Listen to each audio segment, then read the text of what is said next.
Welcome to Setting the Stage. I'm Brooke Savage. Clue is at the Dr. Phillips Center right now through Sunday. John Tracy Egan plays Colonel Mustard, and Michelle Elaine plays Miss Scarlet. They're both here to tell us all about the show. Thank you for coming. Thanks for having us. So, first question I want to start off with, where are you both from? So I'm from New York. And I'm from Houston, Texas. Okay, so how does it feel to be on tour? It's new for me. I know JT's done some before, but for me, it's a new experience. I'm loving it. It's hard to be away from my babies and my hubby. He hates when I leave him out, but all of my family. But it's exciting. I love hotels, and I never imagined that I'd see this many beautiful theaters just doing one show in my lifetime. So I love it. Michelle's right, the theaters are beautiful. All the theaters, especially the Dr. Phillips that we're in right now, they're so amazing. But the last time I was on tour was 2001, so touring's changed quite a bit. And the cities have changed quite a bit. As a matter of fact, the last time I performed in Orlando, it was at the Bob Carr. Wow. Which I don't think exists any longer, No. correct? And yes, so it's very different, but it's nice to see all these different cities that I get to see, while we're touring. So that's a really kind of fun experience again, to kind of relive that part of the tour life. And how long have you guys been on tour? Since mid-February. Right. Okay, well, now some more background information on you both. How did you get into acting? So I'll go first. I grew up in New York, so I had the great privilege of being able to get to the city and go to things. My parents would take me to shows, and I would go to things by myself when I got a little bit older. Started in community theater and then college, and actually we had a theater at our church. We would do like a show in the springtime, and then just started going to auditions and not knowing any better and booking all kinds of gigs, and just luckily starting in New York, so I had sort of a leg up a little bit being already there. Yeah. I started having the interest in elementary school. I think that I was given like the lead role in a play in elementary school just because I was a really good reader. So shout out to all the good readers. It can get you to a career of acting. And then from there, I was like, oh, I really like being on stage. So I did the whole middle school performing and high school, and then I decided to get a degree in theater. And after I graduated from Howard University, I came back home to Houston, and I just started auditioning, knocking on doors and saying, hey, look at me. And the rest is history. I've just been working and auditioning ever since. I love it. And what made you want to audition for the show? Well, luckily my agent got me an appointment, and my first audition was actually on videotape because I was in San Diego doing a different play, so I had to send a videotape with a performance. Then I got notes, I had to send another video, and then, actually nobody does videotape anymore, actually it's just a video. And then I had to send a third video, and I was cast from the video, so yes. I was asked to, I shouldn't say asked, I was invited to audition because the playwright Sandy Rustin had seen me as Miss Scarlet at the Alley Theater in Houston, Texas in 2022. And she just really liked the way I played the role. And so when it came time to do the tour, she was like, I really, want you to audition. And I was like, oh, this is so random. I had no idea Clue was going on tour. Right. And so I put myself on tape first. And then I had a Zoom audition with Casey, our director. And then I went to New York to be in the room with her for the last audition. And several weeks later, I heard that I got the role. Well, you both seem like you were made for your characters. Were you so excited to learn that you were playing such fun characters? Absolutely. And it was a great, it's a great opportunity to, I got to do the first, I think, full production of this version of Clue at the Cleveland Playhouse in 2020.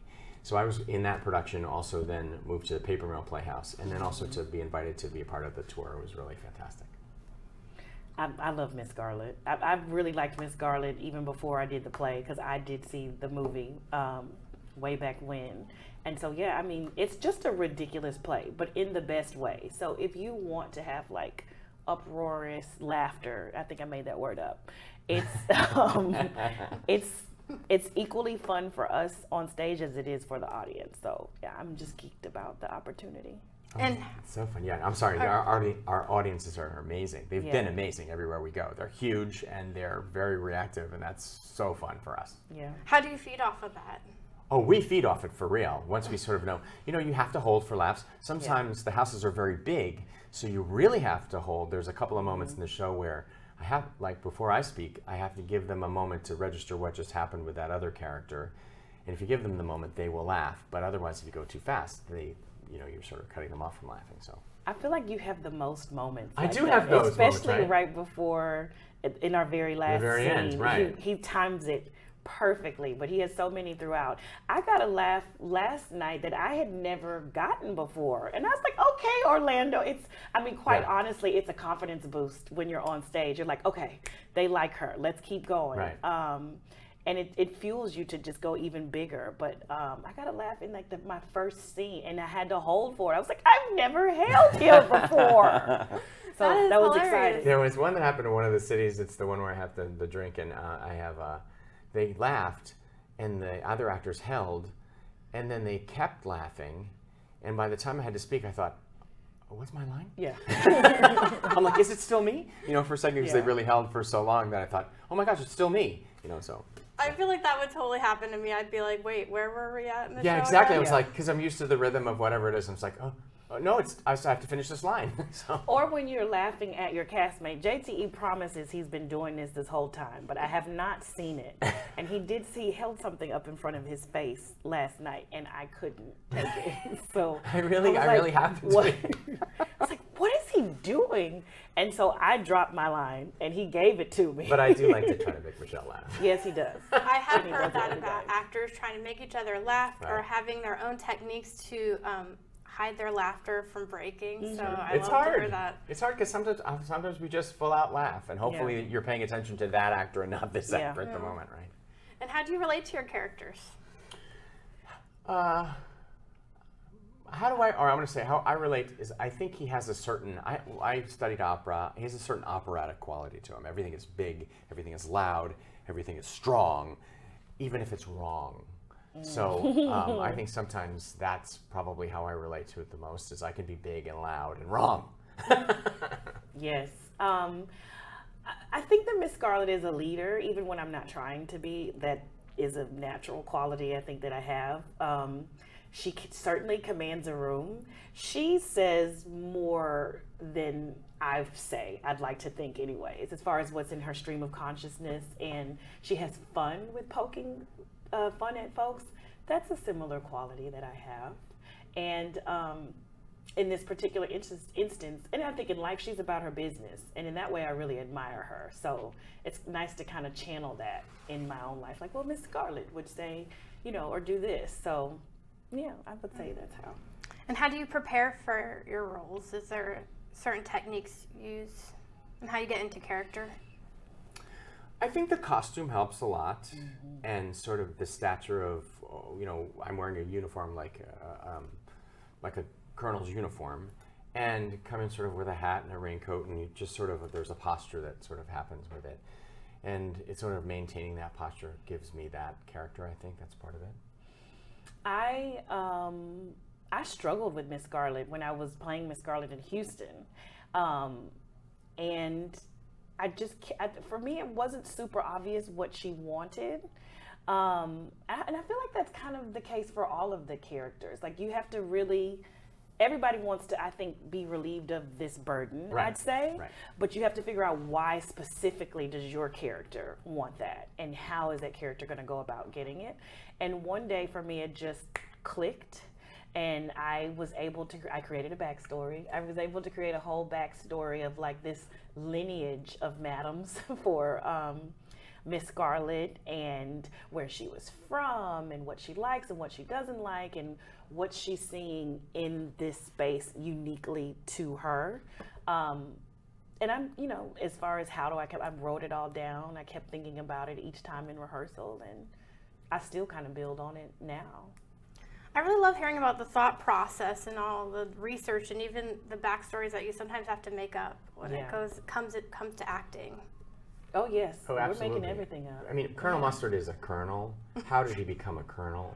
When you sort of see how he performs, and I think he comes from money, and I think he was, his stature has been bought, but then he was also taught to act a certain way through it, and I think he's tolerated in a lot of the places he is, but he's also there because he fears political ruin, with what's being held over his head.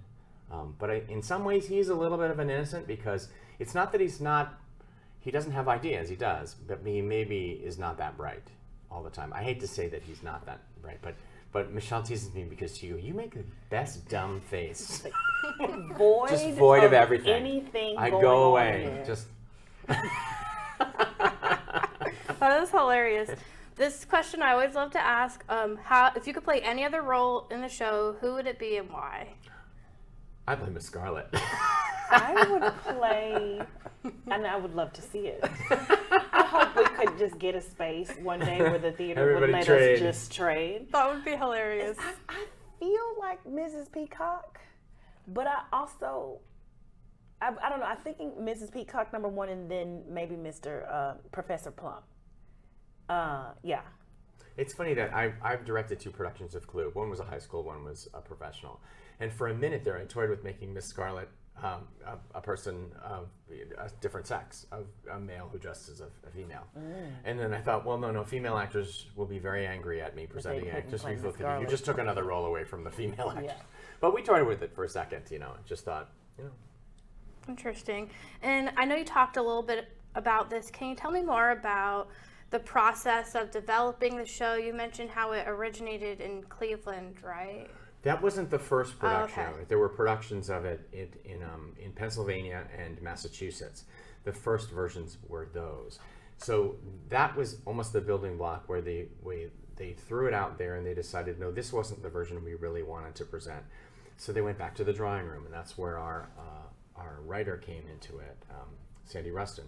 And she reworked it with our director, Casey Hushin, and they did a couple of readings of it. And then when we went into rehearsal in Cleveland, we were trying lots of different things. And we had a lot of the movie. There's a lot of the movie. It's basically based on the movie, as well as the game.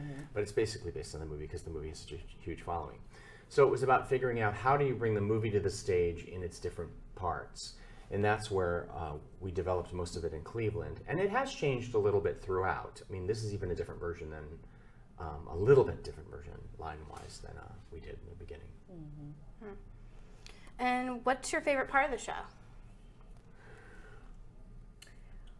My favorite part of the show is, oh gosh, there's so many. There are a lot. There are a lot of. There's so many. I do like the group scenes where we actually are rattling back and forth. I love. What I love about acting is I do love the interaction. Like, I would rather be working with another actor doing interaction than standing on the stage doing a solo something. So I love the interaction that we have in the big scenes, the discovery. Why are we all there? And then when it starts falling apart, we get a little manic. So those are kind of my most favorite scenes, I think. I think what I like is the beginning of the mania. Right. Like, once it's not a secret that people are dying. Right. Okay. So once the first person dies, it kind of kicks up from there. So from that first murder into the kitchen, I think is hilarious. And then when we start trying to figure out what we're going to do with these bodies, Right. I think that's one of my favorite moments, trying to figure out as a group, when everybody is on stage, Yes. how we're going to clean this up. That's my favorite part. Yeah. Do you know why? I think it's funny watching people in real time going, what do we do? And making choices, and they might not be the best choices, but I like it because you can't be too big. And sometimes I'm standing there, I'm like, Michelle, can you make this bigger? But can you make it even bigger? And how can you make it even bigger? For some reason, bigger in my body means bend down to the side. Or get lower. And I've tried this before. Right. They're used to it now. Right. But in a certain moment, I've gotten down really low to the ground to try to break, don't tell Casey, to try to break JTE and Spivey. Right. We'll crack a smile. Yes. And I'll just say, how low can I really go? And then rise back up. To me, that equals drama. So that's why. Okay, and we mentioned it a little bit. You guys have played the board game and watched the movie. Tell us about some of your memories with that, or maybe how it helped with your research for the show. I think research for me was the card with the picture of Colonel Mustard on it. I had not seen the movie when I auditioned for it. my memory is pictures of Colonel Mustard. If you Google Colonel Mustard from the game, there's all different versions. And sometimes he's a pith helmet like he's in the Safari, which I don't understand that. But anyway, but he's always sort of in the khaki color, and he looks very sort of official with a big mustache and things like that. And I sort of based, what does that character sound like? And so that was where I based it. I played the game when I was younger, and I loved to play the game, but it was always hard to kind of find, like, can we get like the 6 people to play the game? Sometimes you're with one friend or 2 people, and it wasn't enough. You had to get the people. So it was a special event when you played the game, I think. I played the game one time and years ago. It might have been like 2012 or something, and I had no idea what I was doing. But I remembered the movie, and I just liked, similarly to my favorite parts of the show, I just liked seeing the ensemble work. That really was inspiring to me, just as the craft in general. And as far as what I kind of gained from Miss Scarlet in the film, most of all, I would say, is just the business mindset and the desire to poke at people, poke fun, cut people down, just be a little messy.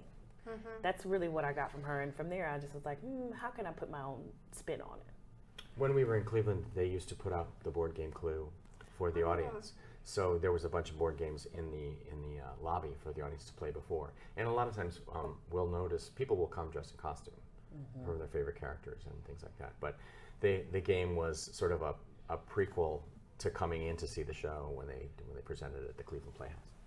Since you mentioned people dressing up, what's some of the positive feedback you received? I'm sure you guys meet fans after the show sometimes, Absolutely. Right? Well, we had a really special fan come from New York, and he is wheelchair bound, and he had been writing us throughout. He said, "I'm coming to see you in Florida." So he would write to some of us on Instagram, through Instagram, because we have an Instagram following with the show.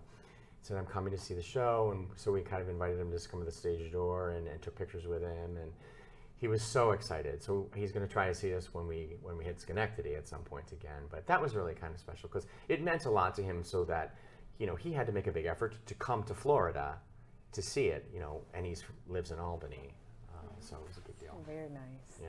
I really appreciated meeting the high school students who have done the show, because they feel like their experience is up on stage, and I feel like high school was such an important time for me as an artist to really feel like this is something that I can do, this is something that I'm working on, I'm enjoying it with my friends. I felt like it was one of the most important extracurricular activities I had, so to be able to see the excitement in their eyes is really rewarding and inspiring.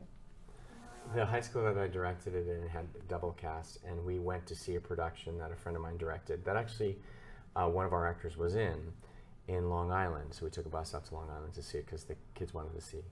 And the actress Sally Struthers was in that production. She played Mrs. Peacock, and she cursed every now and then. There's no cursing in the show, but she would put curses into her part. And the kids were so excited, they kind of went, "Can we curse?" No, you can't curse.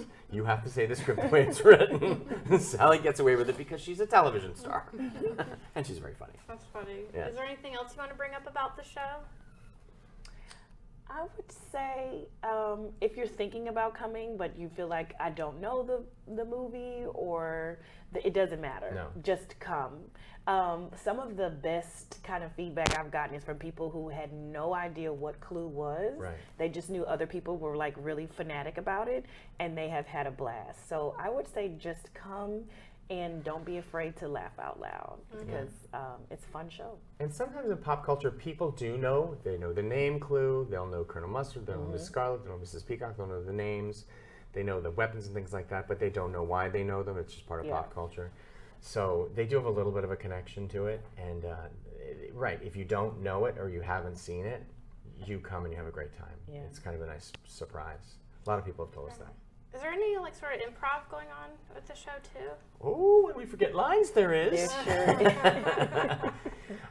There kind of was in the process. There was improv. Things were kind of built, and especially physical things were built on improv. Yeah. I mean, what do you think, Michelle? I'd say there's moments that aren't scripted that Casey let us play around with. Right. So in that aspect, yeah. But I think for the safety and consistency Right. of it all, we're not doing anything like, oh, tonight we're gonna just improv this Right. moment. That's not a go. But definitely in the process of rehearsal, we were given license to play around and found some really cool things. There was a funny moment that happened in one city where we go into this hallway, and Michelle's first line is, "I don't see a safe," because we're supposed to be looking for a safe. And the wall hadn't come in yet. So we were all sort of waiting because they can't do anything. And then our butler turned around and he said, "Oh, here it comes." Because the wall came in. And the audience loved that moment. Yeah. So, yeah. That is great when you get to do that. Right. That kind of improv stuff can happen if things kind of go a little wacky. Lines and technical difficulties. Right. Improv will happen. Absolutely. Yeah, that's brilliant. That's brilliant. Yeah. We You got- certainly don't want it to silence. There was a moment once Mark and I, when we did a production, I think it was Paper Mill, and there was a moment where we're all together and the butler has a line and he says something, he's saying something to us, and then he stopped and he looked at us and he goes, "In my mind I was thinking, it's not me, whose line is it?" And it was him. He had to finish the line. So one of the other actors improv'd it and he was like, "Oh gosh, it was me." He was just looking at us like, "Well, who is it?" Didn't you say something happened where somebody said, was it Mark who said, "It's not me," or "I got nothing," or something like that? Something like that. Yeah. Some, we help each other out. And especially we're now really knowing the dialogue. It's almost like music. So it's like you kind of come in with your lyric in a song. So yeah. If Right, something you have happens. to have like comedic timing also. I hope. Yeah. Yeah. Right. Yeah. And the audience can sense the timing of it. I think everybody can feel it, which is why JTE was saying you can't have silence. There's no room for that unless it's Unless it's extremely about purposeful for a moment.